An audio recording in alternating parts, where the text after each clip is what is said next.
Well, with the downturn in cattle prices, some beef producers who attended the annual Angus Convention spent the past weekend looking for some insight into the future of their operation. RFD-TV was there as well. Adkison reports.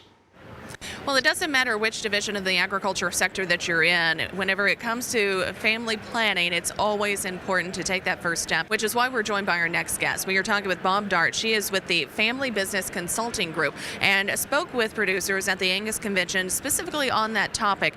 Tell us, Barb, if you would, thank you for joining us, of course, but tell us, what do you see in your work to help farm families make that planning process and make that transition as smooth as possible?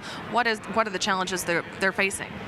So the biggest challenge is always getting the conversation started. In ag, we tend to, first of all, devalue office work. So having meetings, really being clear about what we expect from people, what I want to do, and so that means then you can adjust accordingly. We just tend to avoid it in ag. So I think getting the conversation started, that's really where you start.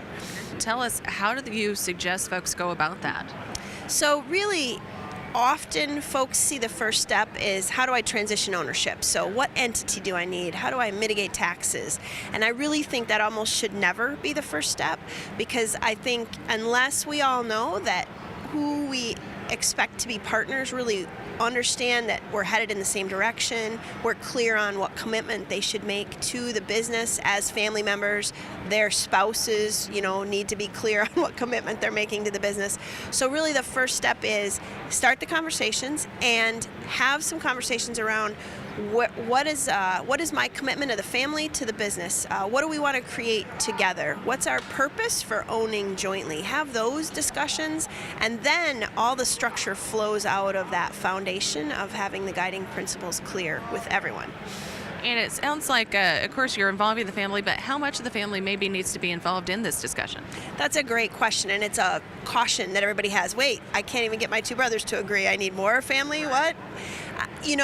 At the beginning, it often is mom and dad, and they're sort of we've all grown up in farms, right? Some days they're on the same page, some days they're not. Right.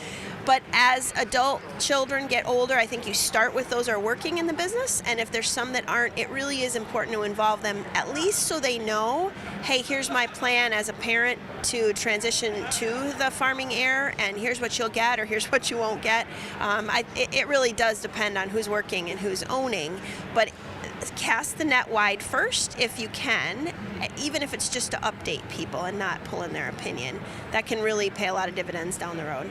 Well, Barb, thank you very much for taking the time to discuss, I know, a very difficult subject matter for a lot of families. We appreciate it. Again, Barb Dartt, the Family Business Consulting Group, joining us here at the Angus Convention, addressing some of the ideas to succession planning. Now, she has a website. You can go online to the FBCG.com. That stands for the Family Business Consulting Group. Again, FBCG.com for more information from Barb. On the road in Indianapolis, I'm Janet Adkison, RFD-TV News. Great reports here the next 2 days. Thank you, Jenna. We'll have more reports from the 2016 Angus Convention that concluded yesterday here in Market Day Report, and more tonight on our Rural Evening News.